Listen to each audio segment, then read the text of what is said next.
sponsored by JMR Rentals, professional digital cinema and broadcast rentals in Brooklyn, New York. To find out more, visit their website, jmrny.com.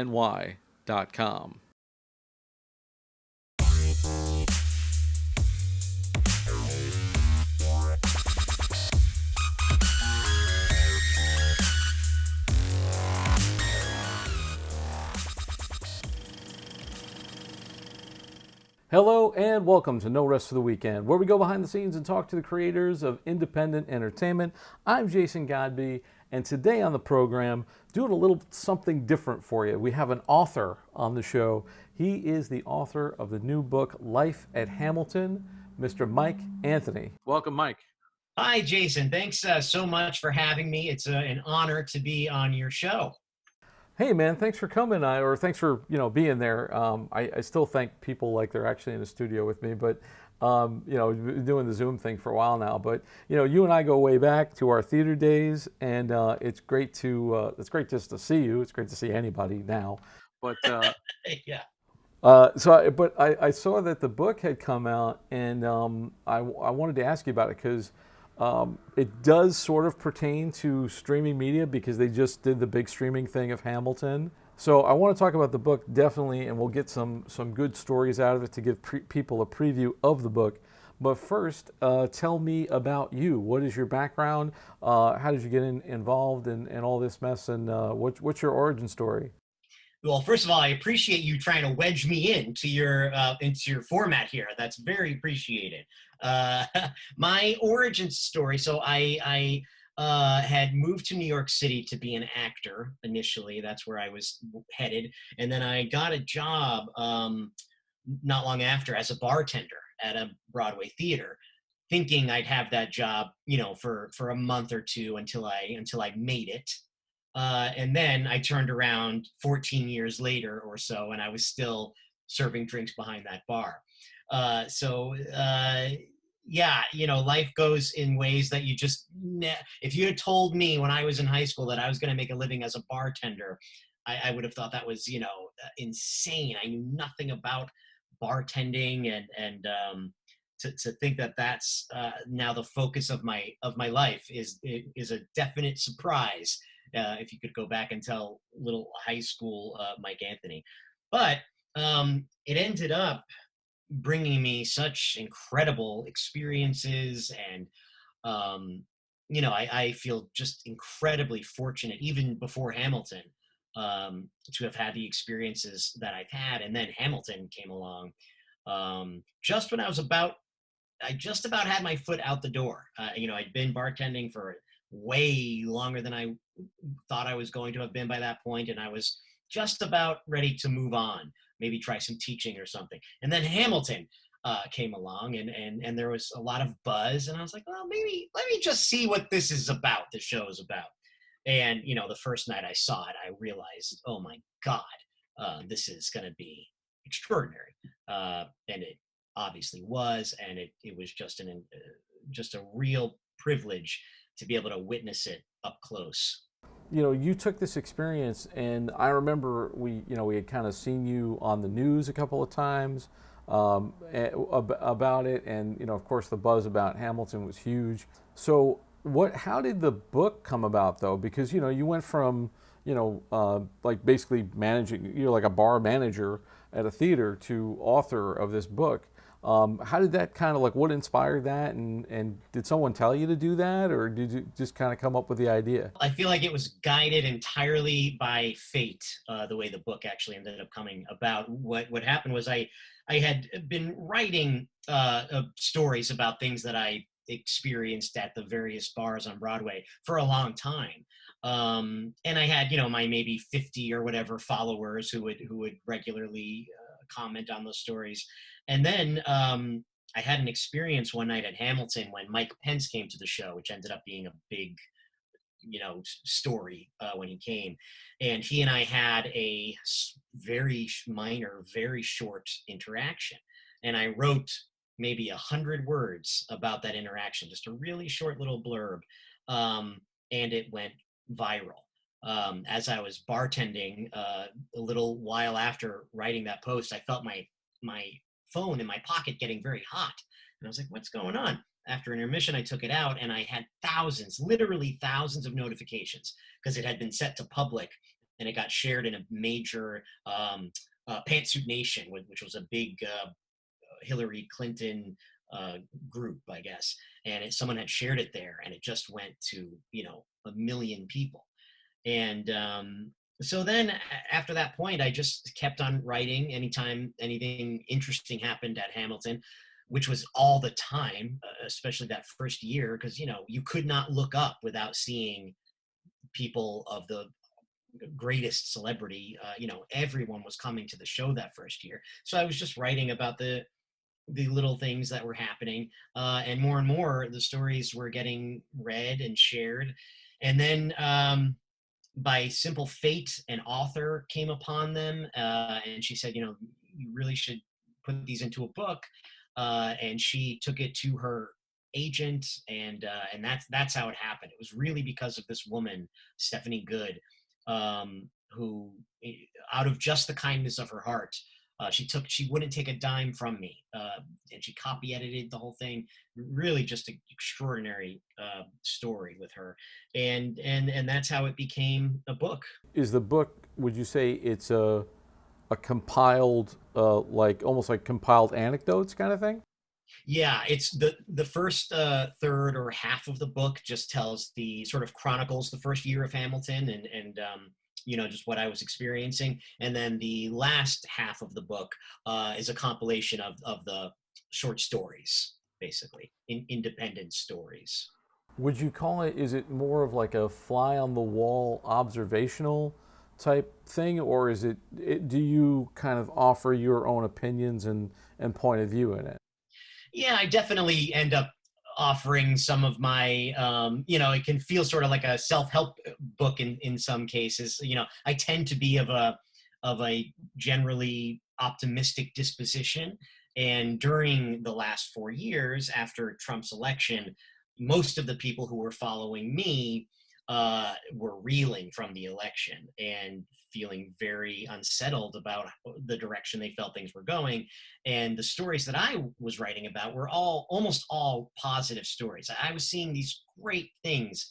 As an actor yourself, the power of theater, and I was seeing up close how Hamilton was affecting people. We would have little kids, Jason, like I'm saying, like 6, 7 years old, would come into the lobby and they would burst into tears. Just to be in the lobby, they'd look up and see like the Hamilton stage up on the monitor, and they'd start to cry. They were so moved, which was incredible. So I was just writing stories like that, and about basic human interconnectedness, and they were stories that were sort of um, on the opposite end of the spectrum that a lot of people were seeing on the news every day, that they felt was on the negative end of the spectrum. Yeah, that's sort of how it around the Facebook page. This almost like a support group grew up around the posts, and people started to look forward to the stories.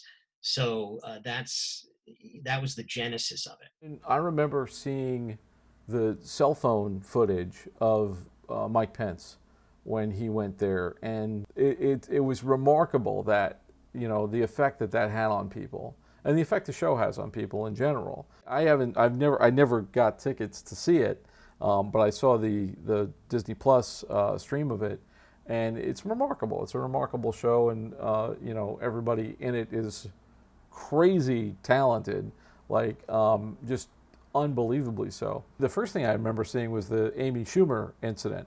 You want to talk about that a little bit? Yeah, sure. Yeah. Amy was a bartender back in the day, and she's just the loveliest person that she could be, and she is a huge Hamilton fan. So she saw it when it was downtown at the Public Theater a number of times, and then the first time that she saw it at the Rogers, she came up to the bar after intermission. So everyone had gone back in for the second act, so the lobby was empty, and it was just Amy, and I think she was with her sister maybe, and she was just chatting with us, with the bartenders, and was just the friendliest. She was just incredible, and she got one drink and tipped $80 on the drink, and we were like, no, come on, that's too much, and she just smiled and walked away. But that was nothing compared to what was going to happen, because the next time she came, she tipped $1,000 on, on, I think it was a $77 tab, and she tipped $1,000.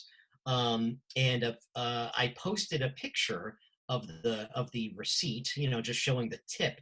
And I to this day, I don't know how this happened. By within minutes of me posting that, this is how desperate news organizations were for any story involving Hamilton whatsoever. They must have just been scouring for mentions of Hamilton, because within minutes I was getting contacted by producers asking to interview me about that story. So yeah, that's how that happened. And then before we knew it, it was on, Good Morning America. It went from the local New York stations to the national stations, or the networks. And yeah, it became this fun little story. I'd never had a microphone stuck in my face before, and I never in a million years would have thought that it would have been for my drink recipes. But that's what happened, and it was yeah, a fun little ride. Yeah, it's interesting because like we have these in media. We have these things that they're more than media. We have movies that become blockbuster movies. We have movies and TV things that be like something like Star Wars or The Walking Dead, or something that just it's not just it's like Game of Thrones. It's a cultural phenomenon, and it's sort of, whether you want it to or not, it bleeds into like everything. Hamilton, which is a play that only goes in one place, like if you want to see it, you have to go to it. Especially back then, like 2016, it wasn't anywhere except in the theater. So for that to become what it became, because we had the Hamilton, there was like a Hamilton challenge. I remember that people were doing, where people singing, like famous people were singing lyrics from Hamilton, and I mean, it was just what could you even compare it to? Nothing that I've seen, at least in my time in New York. It was a total phenomenon. I mean, the way you're totally right. I hadn't even thought of that aspect of it. But yeah, you're talking about a thing that plays in one spot with 1,200 seats every night, and it doesn't move, and yet it instantly became this transcendent phenomenon. Instantly, Lin-Manuel Miranda is at the White House, rapping with the president. It was like overnight. There was just something special about this show that totally transcended the bounds of Broadway, and became, as you said, a cultural, it just became a part of the zeitgeist. It was just absolutely everywhere. And I'm so glad that it is, because it is genius. I mean, that was the thing that was the most, to be that close to Lin. I remember, I tell the story in the book. At the beginning, during the preview period of a Broadway show, things keep on changing for the first month before it officially opens. They're still working on things and tweaking stuff. And one day when they were working on some technical issues on stage, Lin and some of the cast were rehearsing right in front of my bar. And Lin was like going over a line, and he was trying to find the exact right like rhythm and cadence and words. So he kept on repeating this one line, and it's slightly different each time, until he found exactly what it was that he was hearing in his heart and his brain.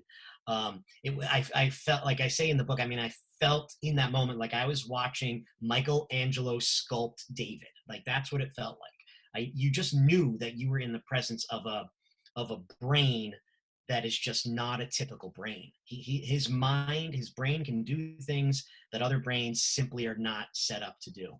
It feels like in this book and other books like that surround, you're sort of chronicling a time.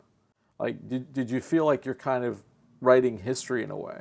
Yeah, I mean, there was a definite sense that I was witnessing history. I mean, a definite sense that this was like a time machine moment, that someday, if I had a time machine, or like 300 years from now, if they have time machines, the birth of Hamilton would be one of those things you want to go back to and check out. And they knew it right away that they had captured lightning in a bottle, because the Disney Plus the streaming version of it that people is that's now available. They made that with the original cast right away, and that like never happens. They knew though that they had something special. So I came into the theater one day, and there were all these 18-wheeler trailer trucks, and people unloading unbelievable amounts of equipment. And so over 3 or 4 days, I think it was, they filmed that show from every angle, because the sense was there already that this was something that never happens. This is something entirely new and quite special, and they wanted to document it as well as they possibly could. And I thought that the Disney Plus version, because it's really hard to capture the essence of theater in anything other than live theater. That live theater is what it is because it's a live event, and you're there with people and you're sharing this moment together. And I worried. I was honestly worried. I had told so many people about how amazing the show was. And the first time that I hit play to watch it on Disney Plus, I was like, oh man, I hope this holds up. I hope this holds up in this media, in this format. And I really thought that it did. And in fact, I thought there were parts of it that I even appreciated more, because you get some close-ups and you get to see some moments that you might not necessarily catch at a live show. When you're directing a film, as you have ultimate control of where that camera is focused and on what you want people to be looking at. And so for Tommy Kail, who's the director, who also was involved in this, he was really able to express his vision of what he was seeing in his mind. So I just thought that what did you think of the streaming version? Were you moved by it? I thought it was I had heard the soundtrack, so I knew the music because you couldn't. It was a thing where you couldn't not hear the soundtrack. It was everywhere. Everybody you knew had downloaded it or had some sort of media about the soundtrack, and the music is infectious. I haven't even seen the play, and there's stuff that comes to me if if I'm having I could be folding the laundry and I'm starting to and I am not one who raps, nor should I. But what I thought it was rather good. In short, I thought they did a really good job. I thought it looked really good. I have filmed enough live events in my own career and done enough theater that I know how hard it is, and I know how easy it is to screw up the translation from one medium to another. So I was pleasantly surprised. I think it's one of those things that it's great that they have that, because now at least, because there's some kid in Idaho who's never going to get to see Yeah, it. yeah. Yeah, and can you imagine like being able to go to the library, or actually just go to your television in your living room and turn on some Shakespeare that we had chronicled way back when, to be, I mean, yeah, it's such an important thing. I feel like, because it's a seminal, it was a seminal moment. I think we're going to look back in time and see that it was a moment that it re-elevated theater, because we're living in a time where there are so many options for media and entertainment. Everyone's got a television right in their hand. And so theater struggles in this country, and in most countries, I think. So Hamilton was something that lifted theater back up to this place of prominence in an extraordinary way. Well, and it's one of those things that you brought it into the 21st century as well. Of course, it's not about this century, but it has so much bearing, and was able to bring, kind of an educational element to, to a generation that's not taught social studies and civics like we are. Yeah. Um, Before Hamilton, I thought Hamilton was like maybe a president. I thought he was involved in a duel at some point that he either won or lost. I wasn't sure. So I learned a lot watching Hamilton that first night. Yeah, you got to go to Weehawken, because there's a site right there where the duel took place. It's right across the river from Manhattan. I wanted to also ask you, in terms of the book, like, so the book chronicles is it from like day one? Is it dates out of order? Do you do it and are there like particular, are there particular moments that you touch upon? Is there anything else that you want to like share to sort of get people more excited about it. It goes in chronological order. So I chronicle from day one. I go through the opening night party, which was an incredible thing. I turn around and we're dancing with like Jake Gyllenhaal and Susan Sarandon, because Lynn is this incredibly inclusive guy, and he involves the house staff in ways that are very atypical. So we got invited to come to the opening night party and all of the holiday parties and everything. So yeah, the book chronicles in chronological order the birth of it all, right from the beginning, even before it opened. I tell that story about watching Lynn in the lobby, and then the rest of the book is all in chronological order as well. It's all the actual posts that I posted on social media, and most of them are published as written, to maintain that sort of feeling. When I was writing those posts, I was doing it for a small group of people I thought that were my friends, and that's the feeling that the book is intended to give. It's this little chat telling stories between friends.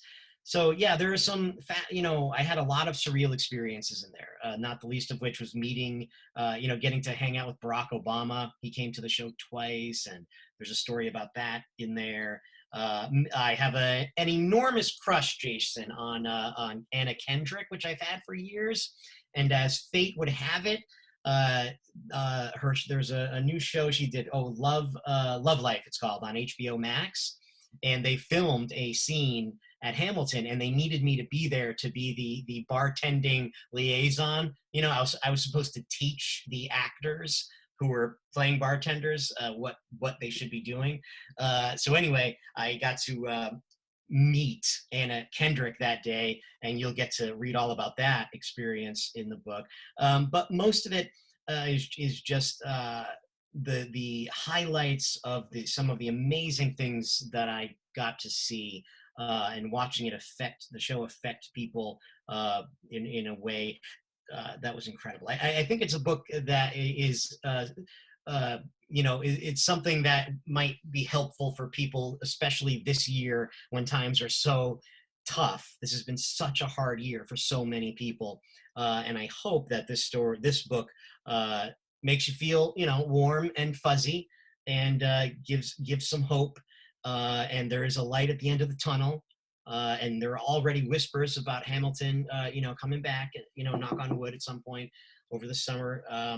So yeah, I hope that it just helps people maybe feel a little bit better. Well, that's great, man. Thanks so much. I'm going to wrap up. For people who want to follow you online, or people want to pick up a copy of the book, where can they find it?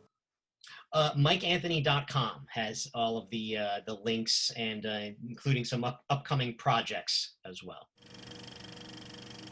And that's all the time we got for today. Thank you so much for taking this trip down the rabbit hole. For more of our content, including our movie reviews, visit our website, norestfortheweekendpodcast.com. Don't forget to like, rate, and subscribe on your favorite podcast app. Once again, I want to thank my guest, Mike Anthony, and our sponsor, JMR Rentals. For Behind the Rabbit Productions, I'm Jason Godbey. Thanks for joining us. We'll see you next time.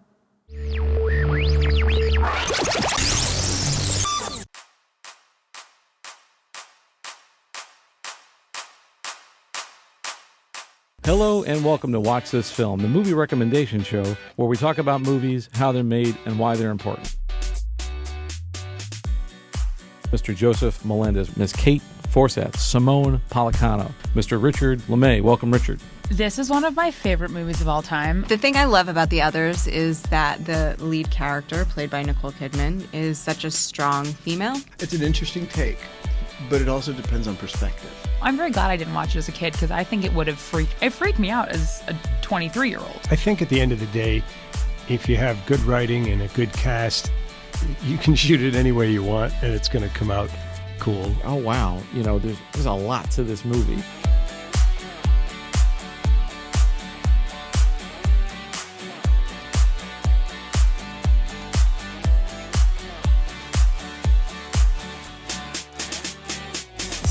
For Behind the Rabbit Productions, I'm Jason Godbey.